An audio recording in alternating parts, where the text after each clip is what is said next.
Baik, masih bercerita tentang Galatia pasal 5 ayat 22 dan 23 tentang dua roh yang merupakan nilai Kristiani, gitu ya. Nah, dari Galatia pasal 5 ayat 2 dan 3 itu kemarin kita ada berapa buah? 9 buah roh, gitu ya. Nah, kita akan bahas satu persatu. Yang pertama adalah tentang ini, apa? Tentang kasih. Ini adalah dasar utama dalam kehidupan kita sebagai percaya, dan ini sudah ditunjukkan oleh Tuhan Yesus Kristus bahwa Dia melayani ini atas dasar kasih, gitu ya, atas dasar kasih. Makanya Dia tidak melihat siapa kita, artinya latar belakang kita, keterbatasan kita, kelemahan kita, gitu ya, dosa yang kita lakukan, Dia tidak melihat. Karena apa? Kalau Dia tidak mengasihi, nah semua orang itu akan masuk ke dalam penghukuman, gitu ya. Nah, kasih merupakan sifat Allah, karena Allah adalah kasih. Coba dibaca 1 Yohanes pasal 4 ayat 8. Kisah dalam 1 Yohanes ya, bukan Yohanes. 1 Yohanes itu belakang. Ada 1 Yohanes, 2 Yohanes, 3 Yohanes, 4. 1 Yohanes pasal 4 ayat yang ke-8.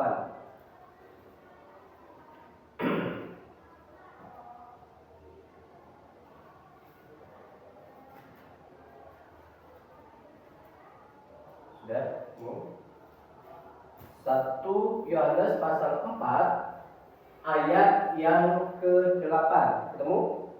Yuk kita baca bersama-sama. 2, 3. Barang siapa tidak mengasihi, ia tidak mengenal Allah, Ya. sebab Allah adalah kasih. Iya. Sebab Allah adalah kasih. Jadi yang dilakukan Allah itu adalah kasih, gitu ya. Nah, di dalam kekristenan kita mengenal dan dikenal ada 4 jenis kasih. Udah pernah dengar belum? 4 jenis kasih ini. Udah pernah dengar belum? Belum ya? Oke, yang pertama, bentuk-bentuk kasih. Pertama, kasih apa? Filio. Apa itu kasih filio? Kasih persaudaraan, sesama, teman, sahabat, gitu ya. Itu kasih berdasarkan ini temanku, ini saudaraku, gitu ya. Saya harus hidup berdampingan sekalipun mungkin berbeda dalam hal, gitu ya, berbeda keyakinan, berbeda karakter, berbeda latar belakang, berbeda kompetensi dan atau kemampuan. Kita harus tetap menjadikan persahabatan ini sebagai saudara. Ya. Kasih, filio, ingat, filia atau filio. Yang kedua, kasih eros. Ini biasanya itu kasih eros ini kasih beda jenis, gitu ya, dimana kita memiliki ketertarikan terhadap lawan jenis. Jangan kata dengan sesama jenis ya. Ngeri, gitu ya. Karena pada dasarnya Tuhan itu menciptakan laki-laki dan perempuan. Gak menciptakan setengah laki-laki setengah perempuan, enggak, gitu ya. Nah biasanya ini ditunjukkan kepada suami istri, gitu ya, suami istri, sebagai bentuk bahwa suami mengasihi istri, istri mengasihi suami. Yang ketiga, kasih storge, berdasarkan kasih dalam keluarga antara bapak ke orang tua ke anak, anak ke orang tua. Nah, bentuk kasih ini kasih storge. Yang ketiga, keempat, ini yang paling dasar, yaitu kasih agape. Kasih yang sudah ditunjukkan, dibuktikan dan diperlihatkan oleh Tuhan Yesus Kristus gitu ya. Kenapa kasih ini tidak bersyarat? Kasih agape itu disebut juga kasih Allah. Kasih yang tidak menuntut balas. Kalau Tuhan menuntut balas kepada kita, gitu ya, apa yang kita mau balas? Dengan apa yang kita lakukan? Ada nggak untuk kita bisa membalas segala kebaikan Tuhan untuk bisa gitu ya, bahwa apa yang Tuhan sudah lakukan kita juga bisa lakukan kepada Tuhan? Bisa nggak?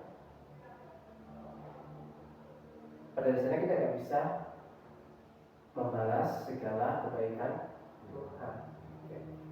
Tuhan tidak menuntut kita untuk apa yang Tuhan lakukan kerjakan untuk kita kerjakan buat Tuhan, enggak, gitu ya.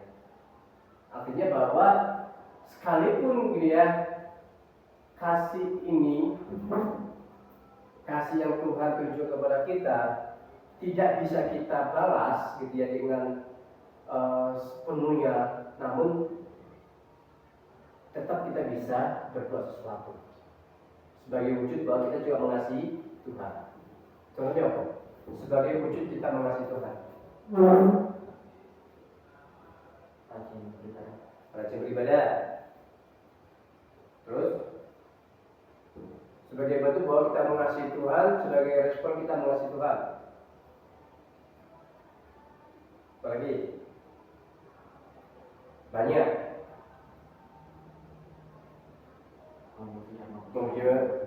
Oke, ini kan hubungan kita dengan Tuhan, hubungan kita yang sama. Seperti ini,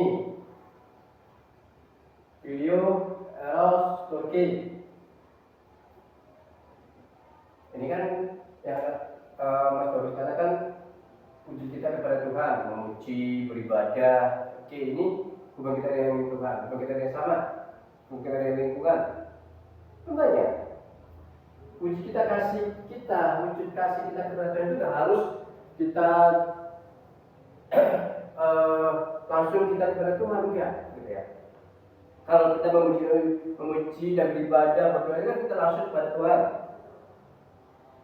Tapi kita melakukan untuk Tuhan, namun tindakan kita bukan langsung kepada Tuhan, tetapi kepada yang lain.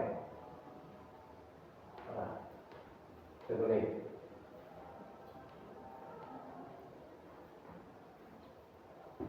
apa contohnya?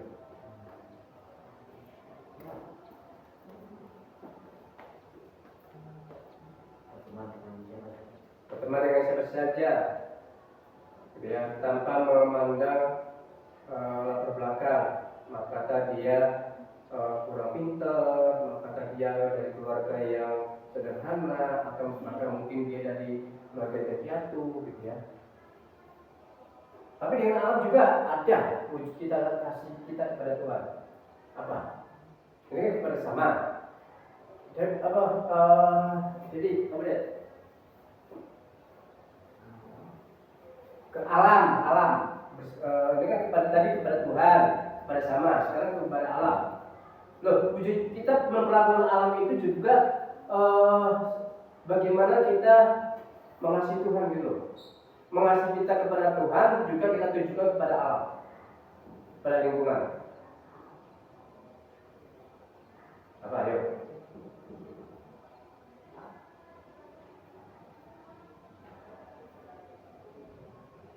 Apa?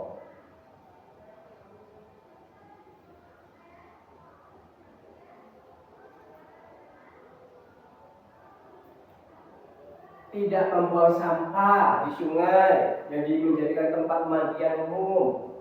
Orang meracuni air untuk mencari ikan, kan gitu. Itu juga bentuk mengasihi terhadap ciptaan Tuhan. Ini ciptaan Tuhan.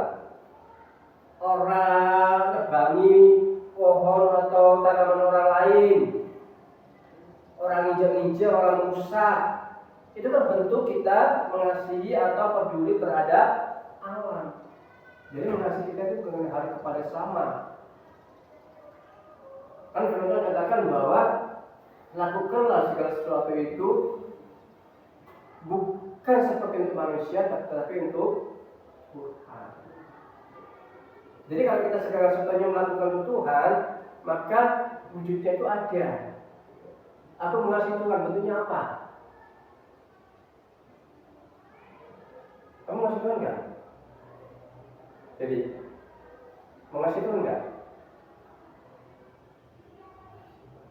Wujudnya apa? Bentuknya apa? Ya. Bentuknya apa?